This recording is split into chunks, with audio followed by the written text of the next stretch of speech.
வணக்கம். இது வழக்கு. ஈரோடு மாவட்டம் பெருந்துறையில கடந்த வாரம் நடந்த ஒரு சம்பவம் பெரும் சோகத்தை கொண்டு வந்திருக்கு. தனியார் கம்பெனிக்கு அன்னைக்கு காலையில வேலைக்கு வந்த கொஞ்ச நேரத்துல 7 பேர் பரிதாபமா மாண்டு போயிருக்காங்க. தொழில்நுட்பத்தை பயன்படுத்த நாம அதன் விளைவுகளை பத்தி தெரியாம இருக்கிறோம் என்பதற்கு இந்த சம்பவம் ஒரு உதாரணம்.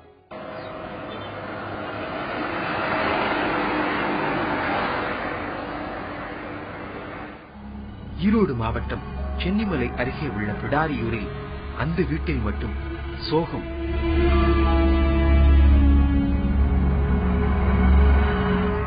அந்த வீட்டின் குலவிளக்காக கருதப்பட்ட மதன்குமார் சமீபத்தில் அகால மரணத்தை தழுவியுள்ளார். மதன்குமாரின் மரணம் ஒருபுறம் கவலையை அளிக்க, மறுபுறம் அவரின் துணிச்சலை கண்டு பெருமைப்படுகிறது அந்த குடும்பம். ஒரு உயிரை காப்பாத்துறது அவன் குச்சா, வேற ஒரு கெடுதலும் செய்யல, உண்மையிலுமே தப்பு செய்யல. அதே மாதிரி அந்த பையன் குச்ச மாதிரி இன்னொருத்தன் குச்சிட்டா, அவ உயிருக்கான ஒரு நண்பன் தான் அவனுக்கு பின்னாடி வந்து 4 பேர் குச்சிருக்கானு. உண்மையிலுமே நம்ம பையனுடைய பழக்கத்தை நல்ல பழக்கத்தினாலும் குச்சிட்டானுங்க. அதே மாதிரி நாங்க இருந்தாலும் அதான் செஞ்சிருப்போம். ஆம், சக ஊழியரை காப்பாற்ற சென்ற போது உயிரை விட்டவர் மதன்குமார். பெருந்துறை உள்ள சிப்காட் தொழிற்பேட்டையில் ஜவுளி தொழில் சார்ந்த நிறைய ஆலைகள் உள்ளன. இங்குள்ள தனியார் ஆலை ஒன்றில் ஜவுளி வகைகளுக்கு சாயமேற்றி பதப்படுத்தும் பணி நடந்து வருகிறது.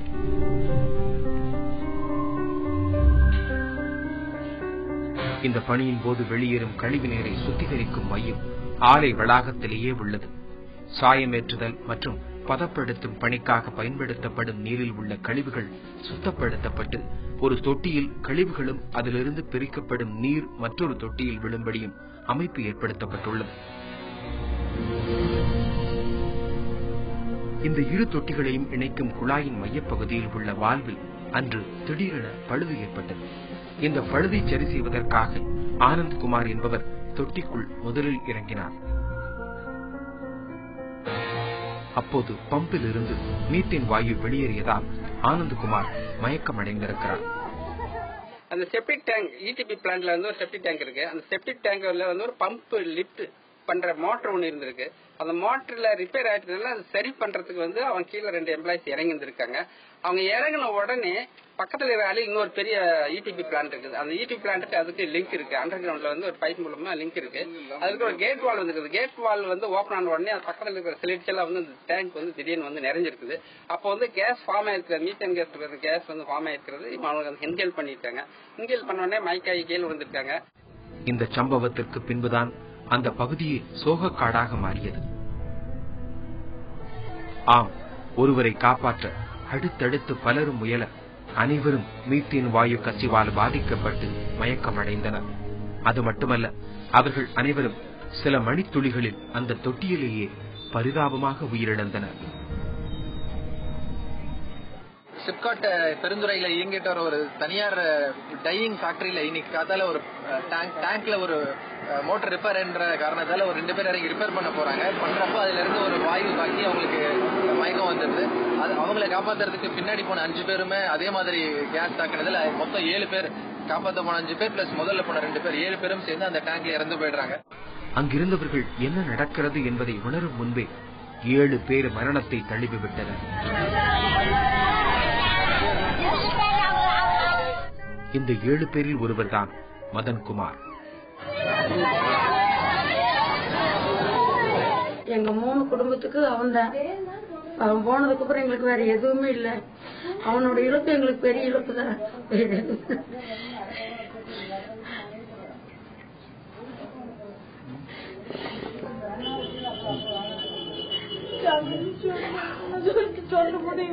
சொல்ல முடியாது.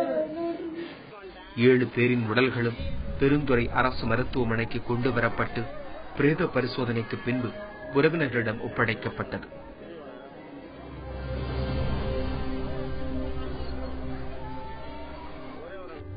பாதுகாப்பு முறையில் உள்ள குறைபாடுகளே 7 பேரின் மரணங்களுக்கு காரணம் என்று சொல்கிறார்கள்.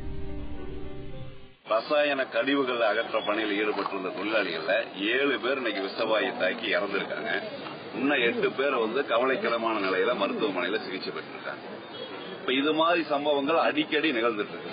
இதுக்கு முக்கியமான காரணம் அரசாங்கத்தினுடைய தொழிற்சாலைகள் ஆய்வகத்துறை முறையா ஆய்வுகள் மேற்கொள்ளாத, இந்த பாதுகாப்பு சாதனங்களை பயன்படுத்துறத ஒரு முறைப்படுத்தாத இருக்கிறது காரணம். அப்ப இந்த மாதிரி சம்பவங்களுக்கு இது அடிப்படையான காரணமா இருக்கக்கூடிய இந்த தொழிற்சாலை ஆய்வகத்துறையினுடைய அதிகாரிகள் மீது கடுமையான நடவடிக்கை எடுக்கணும். விபத்து நடந்த ஆலையில் ஊழியர்களுக்கு தற்காப்புக்கு தேவையான பாதுகாப்பு வசதிகள் எதுவும் இல்லை. கழிவுநீர் தொட்டியில் மீத்தேன் வாயு உருவாகும் என்பது கூட ஊழியர்களுக்கு சொல்லித்தரப்படவில்லை என்கிறார்கள். அது மட்டுமின்றி கழிவுநீர் குழாயில் பழுது ஏற்பட்டிருந்தால் அதனை சரி செய்ய இயந்திரங்களை பயன்படுத்தியிருக்க வேண்டும். வேறு வழியின்றி ஆட்களை பயன்படுத்தினாலும் அதற்குரிய பயிற்சி பெற்றவர்களாக இருக்க வேண்டும் என்பதும் காற்றில் பறக்க விடப்பட்டுள்ளது. ஆக்சிஜன் சிலிண்டர், முகக்கவசம் வழங்குவதுடன் மருத்துவ உதவிக்குழுவையும் தயார் நிலையில் வைத்திருக்க வேண்டும். இவற்றையெல்லாம் செய்ய தவறியதால் தான் உயிரிழப்பு ஏற்பட்டுள்ளது. இந்த சம்பவத்துக்கு பிறகு மாசு கட்டுப்பாடு நிறுவனம் சில நடவடிக்கைகளை எடுத்துள்ளது. குறிப்பாக ஆலைக்கு சீல் வைக்கப்பட்டுள்ளது.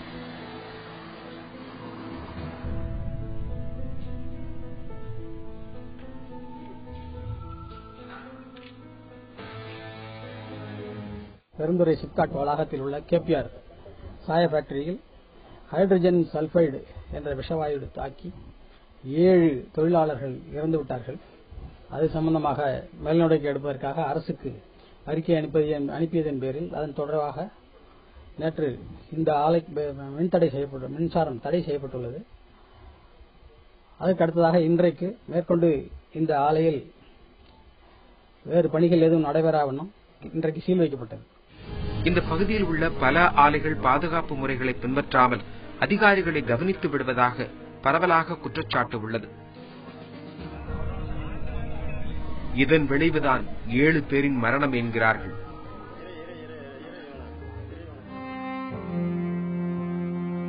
என்றுதான் மாறும் இந்த நிலை? கழிவுநீர் தொட்டியை சுத்தம் செய்யும் போது உயிரிழக்கக்கூடிய சம்பவங்கள் தொடர்கதையாகி வரக்கூடிய நிலையில அரசு கடும் நடவடிக்கைகளை எடுக்கணும்னு வலியுறுத்தப்படுது. தொழிற்சாலை பாதுகாப்பு இயக்குநரகமும் கடும் நடவடிக்கைகளை மேற்கொள்ளாத வர இது மாதிரியான சம்பவங்கள் தொடர்ந்து கொண்டேதான் இருக்கும்.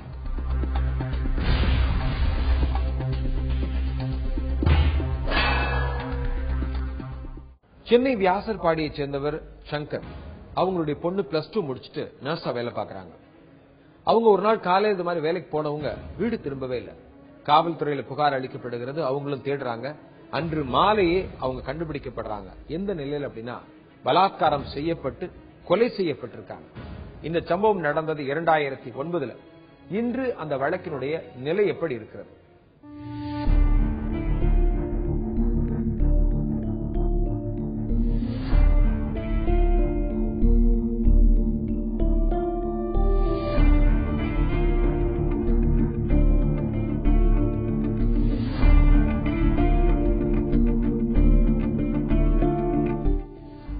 வருடங்கள் ஆகிவிட்டன.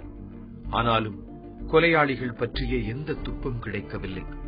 இந்த சோகம் ஒரு வீட்டை முற்றுகையிட்டு வருடங்கள் நழுவிக் கொண்டிருக்கின்றன. விலகாத மர்ம முடிச்சுகள் பின்னி பிணைந்து கிடக்க அந்த அப்பாவி பெண்ணின் கொலைக்கு காரணமானவர்கள் இன்னமும் கண்டுபிடிக்கப்படவில்லை. ஒரு வீட்டின் மகிழ்ச்சியை சின்னாபின்னமாக்கிவிட்டு போயிருக்கிறது ஒரு கும்பல். ஆம், ராதா கொலை செய்யப்பட்டதிலிருந்து அவரது குடும்பத்தின் நிலை அதுதான். +2 முடிச்சுட்டு பக்கத்துல ஹாஸ்பிட்டல்ல வேலை செஞ்சுக்கிட்டு இருந்தா ஞாயிற்றுக்கிழமை இந்த மாதிரி பேப்பர்ல தந்தி பேப்பர்ல வந்த விளம்பரத்தை பார்த்துட்டு தான் எக்மோர்ல ஒரு இன்டர்வியூக்கும் போறேன் அப்படின்ட்டு கடையில மூர்த்திங்க தெருல மளிகை கடை வச்சிருக்கேன். அங்க வந்து கடையில ஒரு 100 ரூபாய் வாங்கிக்கிட்டு இன்டர்வியூக்கு போனதான். இன்டர்வியூக்கு போயிட்டு வரேன் அப்படின்னு என்கிட்ட 2 நாளைக்கு முன்னாடியே சொல்லிட்டு இருந்தேன். எங்கனாலும் போகும்போது நான் தான் கூடவே இட்டுன்னு போவேன். நான் ஹாஸ்பிட்டலுக்கு தான் வேலைக்கு போயிருக்கான்னு நான் நினைச்சிட்டு இருந்தேன். என்கிட்ட சொல்லலேவா நான் வேலைக்கு இன்டர்வியூக்கு போறேன்னு சொல்லிட்டேன். 10 மணிக்கு அவங்க அப்பா போன் போட்டு சொன்னாங்க, இந்த மாதிரி ராதா இன்டர்வியூக்கு போறேன்னு சொல்லிட்டு என்கிட்ட கடையில வந்து காசு வாங்கிட்டு போயிருக்கா அப்படின்னாங்க. அவளை தனியா போவாதேன்னு சொல்லவும் செஞ்சேன். ஏதோ ஃப்ரெண்டுங்களோட போற போல இருக்கு, எப்படின்னு என்ன ஏதுன்னு உன்கிட்ட சொல்லிருப்பான்னு நினைச்சேன். இந்த சொல்லல, இந்த மாதிரி ஃப்ரெண்டுங்களோட போறேன்னு சொல்லிட்டு இருந்தா நம்ம தானே போக கூடாதுன்னு சொன்னோம் இல்லையா அப்படின்னு. அப்படி இருந்து இவ பாரு நான் பஸ் ஸ்டாண்ட்ல 64 பஸ் ஸ்டாண்ட் வரைக்கும் நிக்கிறா, தனியா தான் போறா போல இருக்கு, தனியா தான் நிக்கிறா அப்படின்னு சொன்னாங்க. 30/6/2009 அன்று சென்னை ஆவடி அருகே மிக கொடூரமாக கொலை செய்யப்பட்டு கிடந்த ராதா யாரால் எப்போது கொலை செய்யப்பட்டார் என்ற விவரம் மட்டும் இதுவரையில் கிடைக்கவில்லை. காலையில ஒரு பேப்பர்ல ரப்பா நியூஸ் வந்திருந்தது. நான் ஒரு கடைக்கார கொடுப்பேன், அவர் கொண்டு வந்து காட்டினாரு. இந்த மாதிரி ஆவடி பக்கத்துல ஒரு பொண்ணு இறந்ததா இது போட்டிருக்காங்க அப்படின்ட்டு அந்த கான்டாக்ட் நம்பரை எடுத்து போன் பண்ணோம். ஆவடி டேங்க் பெல்ட்ரு காவல் நிலையம் அவங்க அந்த மாதிரி சொன்னதும் நீங்க நேரில் வாங்கினாங்க. நேரில் நாங்கள் ஒரு 5 பேர் போனோம். போய் அங்கே அந்த போட்டோ எடுத்து வச்சதை காட்டினாங்க. போட்டோவை பார்த்ததும் நம்ம பொண்ணு தான். நேரே கீழ்ப்பாக்கம் ஆஸ்பத்திரிக்கு கூப்பிட்டு போனாங்க. அங்கே பாடியை காட்டினதும் என் பொண்ணு தான்ட்டு உறுதியாச்சு. ரிப்போர்ட் அதான் கற்பழித்து கொலை பண்ணியிருக்காங்க அப்படின்ட்டு. இது வரைக்கும் எங்களுக்கு எஃப்ஐஆர் காப்பியும் கொடுக்கல, போஸ்ட்மார்ட்டம் எதுவும் நாங்கள் எங்கிட்ட கொடுக்கல. சந்தேகம் நான் சந்தேகம் சொன்னவங்களை எல்லாம் கூப்பிட்டு இது பண்ணி விசாரிச்சுட்டாங்க. சந்தேகம் நம்ம தெரிஞ்ச பையன் ஒரு பையனை சொன்னா எக்மோர்ல கடை வச்சிருந்தான், அவனை இது பண்ணி விசாரிச்சாங்க. அப்புறம் அவங்களே உடங்குடி பக்கத்துல ஒரு பையன் இருந்தான், அவனை போய் கொண்டு வந்து இது பண்ணி விசாரிச்சாங்க. என் பொண்ணோட ஃப்ரெண்டுன்னுட்டு கூட ஹாஸ்பிட்டல்ல தான் ஒர்க் பண்ணிச்சு, அந்த பொண்ணுகிட்ட விசாரிச்சாங்க. அது ரொம்ப இது பண்றாங்கன்னுட்டு மருந்து குடிச்சிட்டு அது ஆஸ்பத்திரியில நின்று அப்படியே அதை விட்டுட்டாங்க. கிட்டத்தட்ட ஒரு 5-6 மணி நேரத்துக்குள்ள நடந்தது. இவ எக்மோருக்கு தான் போனாலாம், இல்ல இங்க வேசர்பாடியில இருந்தே யாராவது கார்ல கடத்திட்டு போனா அன்னைக்கு சொல்லியிருந்தாங்க கார் தடம்லாம் இருக்குது அப்படின்னு இருந்தாங்க. அந்த செங்கல் பக்கத்துல வரைக்கும் கார் தடம் இருக்கு. மறுநாள் பத்திரிகை எல்லாம் பாத்தீங்கன்னா ஏதோ இண்டிகா கார்ல இருந்து 2-3 பேர் சேர்ந்து அப்படி தூக்கி போட்டிருக்கதா இது பண்ணி சொல்லியிருந்தாங்க. ஆனா கடைசி வரைக்கும் என்ன நடந்தது என்னன்றது இன்னும் தெரியல. 12ஆம் வகுப்பு முடித்துவிட்டு மேற்கொண்டு மருத்துவ படிப்பு படிக்க வேண்டும் என்பது ராதாவின் ஆசை. ஆனால் குடும்ப வறுமை அதற்கு இடம் கொடுக்கவில்லை. இதன் காரணமாக வியாசர்பாடியில் இருந்த மருத்துவமனை ஒன்றில் செவிலியராக பணியாற்றி வந்திருக்கிறார்.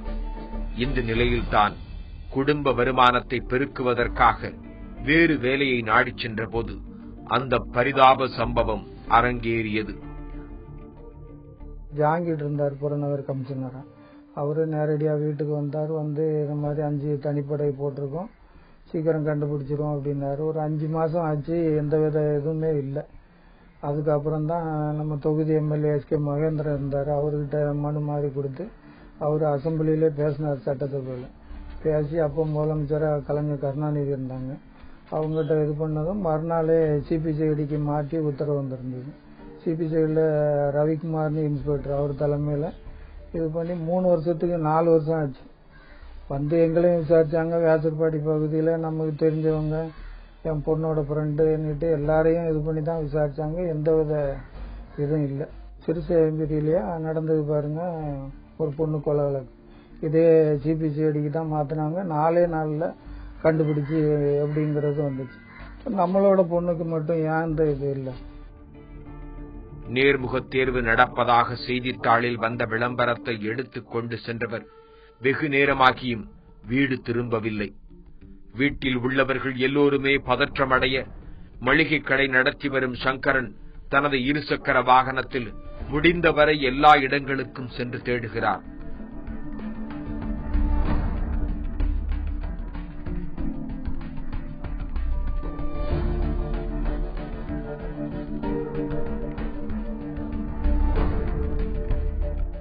ஆனால் தனது மகள் ராதா பற்றிய எந்த தகவலும் கிடைக்கவில்லை. ஒரு பொண்ணு, அந்த பொண்ணுதான் ரொம்ப க்ளோஸ் ஃப்ரெண்டு. அந்த பொண்ணுதான் கண்டிப்பா போயிட்டு வா இன்டர்வியூக்கு போயிட்டு வான்னு எல்லா வகையிலயும் ரொம்ப க்ளோஸா இருந்த பொண்ணு அந்த பொண்ணுதான். அந்த பொண்ணை விசாரிச்சது தான் லாஸ்ட்ல என்ன ரொம்ப டார்ச்சர் பண்றாங்கன்னு சொல்லிட்டு விஷம் குடிச்சிட்டு சொன்னாங்க. இன்ஸ்பெக்டர் சொன்னாரு, இதுக்கு மேல நாங்க அந்த பொண்ணை என்னமா விசாரிக்கிறது அப்படின்னு சொல்லிட்டு சொன்னாங்க. நான் எவ்வளவு சொல்லி பார்த்தேன் அவங்கள்ட்ட. நானே அந்த பொண்ணுகிட்ட போய் நேரடியா கூட கேட்டேன், உனக்கு இப்போ என்கிட்ட சொல்லிருக்கலாம், 1-2 விஷயங்கள் ஃப்ரெண்டுன்ற முறையில அவட்ட சொல்லிருக்கலாம். இடையில எத்தனையோ வாட்டி பார்த்து கூட எவ்வளவோ விஷயங்கள் கேட்டேன், எவ்வளவோ கேட்டு பார்த்தேன்.